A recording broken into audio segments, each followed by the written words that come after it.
ನಿಮ್ಗಿದು ಗೊತ್ತಿಲ್ಲ, ಅದಕ್ಕೆ ನೀವು ಯಾವಾಗ್ಲೂ ದುಃಖಿಸ್ತೀರಾ.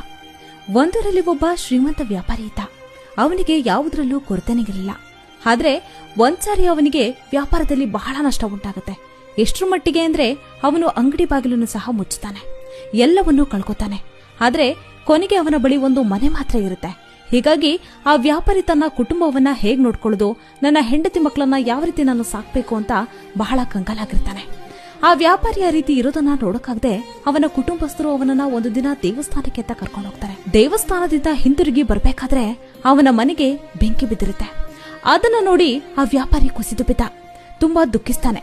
ಅಷ್ಟರಲ್ಲೇ ಆತನ ಮೊದಲನೇ ಮಗ ಬಂದು ಹೇಳ್ತಾನೆ, ಅಪ್ಪ ದುಃಖಿಸ್ಬೇಡ, ನಾನು ಈ ಮನೆಯನ್ನ 3 ದಿನಗಳ ಹಿಂದೆಗೆ ಒಬ್ಬ ಶ್ರೀಮಂತ ವ್ಯಕ್ತಿಗೆ ಮಾರಿದ್ದೆ ಅಂತ ಹೇಳ್ತಾನೆ. ಅದನ್ನ ಕೇಳಿದ ತಕ್ಷಣ ಆ ವ್ಯಾಪಾರಿಗೆ ಸಮಾಧಾನವಾಗುತ್ತೆ. ಈ ಮನೆ ನನ್ನದಲ್ಲ ಅಂತ ಆ ಬೆಂಕಿಯನ್ನ ಎಲ್ಲರಂತೆ ಅವನು ಸಹ ನೋಡುತ್ತಾ ನಿಲ್ತಾನೆ.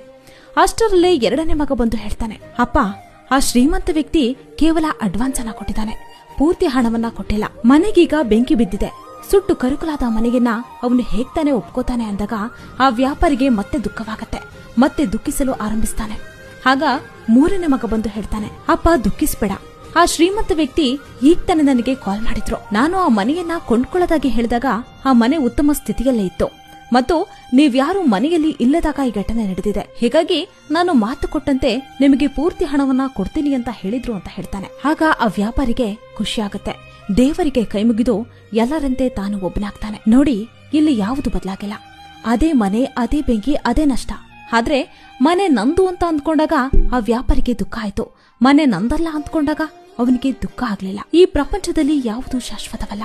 ಯಾರಿಗೂ ಎಲ್ಲವೂ ಸ್ವಂತವಾಗಲು ಸಾಧ್ಯವೂ ಇಲ್ಲ. ಇಂದು ನಂದಾಗಿರೋದು ಮುಂದೆ ಮತ್ಯಾರದು ಆಗಿರುತ್ತೆ. ಎಲ್ಲವೂ ಒಂದಲ್ಲ ಒಂದು ದಿನ ನಾಶವಾಗುತ್ತೆ ಅನ್ನೋದನ್ನ ಅರಿತು ಮುನ್ನಡೆದ್ರೆ ಮನಸ್ಸು ಶಾಂತವಾಗಿರುತ್ತೆ.